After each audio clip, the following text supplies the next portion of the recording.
Hello and welcome to A Short History.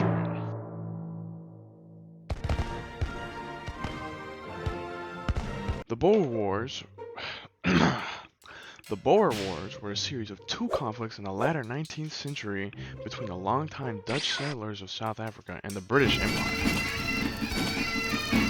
However, to discuss these conflicts, we have to go all the way back to the beginning of the century, when Europe was embroiled in a devastating conflict.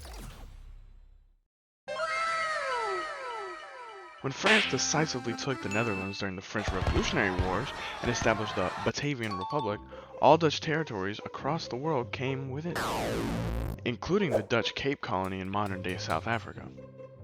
When one short fellow decided he wanted to conquer the world, the strategic importance of the Cape Colony was ignited, and in 1806, following the Battle of Cape Town, it fell under British control. Many of the Dutch settlers called Boers in the region resented British rule and set out to create their own colonies in the north and the east of the Cape. The Orange Free State and Transvaal were established. While at first being recognized by the British, colonial interests continued to eat away at Boer territory, and finally, in 1877, Britain sent this guy to declare the annexation of Transvaal itself. After the defeat of the Zulu by the British and lack of communication between the Boers and the colonial administrators, the Boers of Transvaal revolted on December 16, 1880.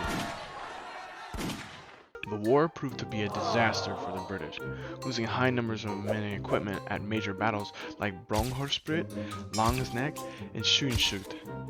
The failure of the British to put down the Boer revolt came down to a strategy of the Boers versus the Royal Army. Boers utilized a guerrilla warfare strategy, using the familiar terrain to their advantage. Many Boers were raised with rifles, making them excellent sharpshooters. The British, however, utilized conventional frontal attack strategy, directly trying to engage the Boers, which often left the British with high casualties and little progress. After the catastrophe that was the Battle of Majuba Hill, British Prime Minister William Gladstone offered a truce, allowing the self-government of Transvaal by the Boers. While the Pretoria Convention established peace, it was a shaky one.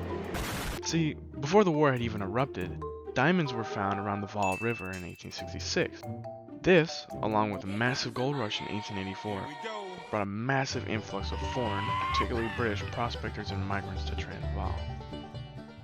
These migrants, called Uitlanders, were often unhappy with the policies of Transvaal, and in 1895, Cecil Rhodes, the Prime Minister of the Cape Colony and infamous colonist of Africa, cooperated with the English mining magnates in Boer country to organize a raid to take Transvaal under British control once and for all, which failed miserably. However, this did succeed in alienating both Transvaal and Cape Boers, and such alienation led Paul Kruger, the president of the Transvaal Republic, to arm his populace. In response, the British militarized their border with the Boer states. Kruger's ultimatum to the British to remove all troops went ignored.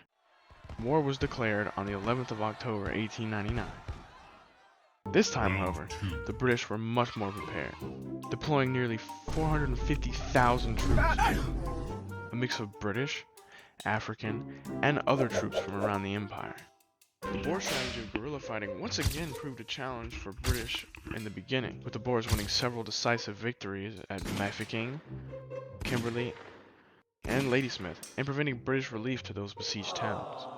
However, British luck turned when the newly appointed General Lord Frederick Roberts led a successful offensive that relieved the sieges, and the adoption of Boer tactics by the second phase gave the British even greater leverage. On May 29, 1900, the Orange Free State had capitulated, and on June 5th, British troops entered Pretoria, the capital of the Transvaal Republic. What followed the annexation of the two Boer states was nearly 2 years of grueling guerrilla warfare, but a combination of containment and scorched earth rendered Boer resistance useless, and it eventually died out. Post-war, the use of concentration camps and of committing war crimes were widely criticized, and trials were held over such actions. As part of the peace deal, Boers were given money and promised to eventual self-government, which they were given between 1906 and 1907. In 1910, South Africa was officially incorporated into the Empire's unified domain. ending Boer territory and ending the wars. Thank you so much for watching, and I will see you guys in the next video.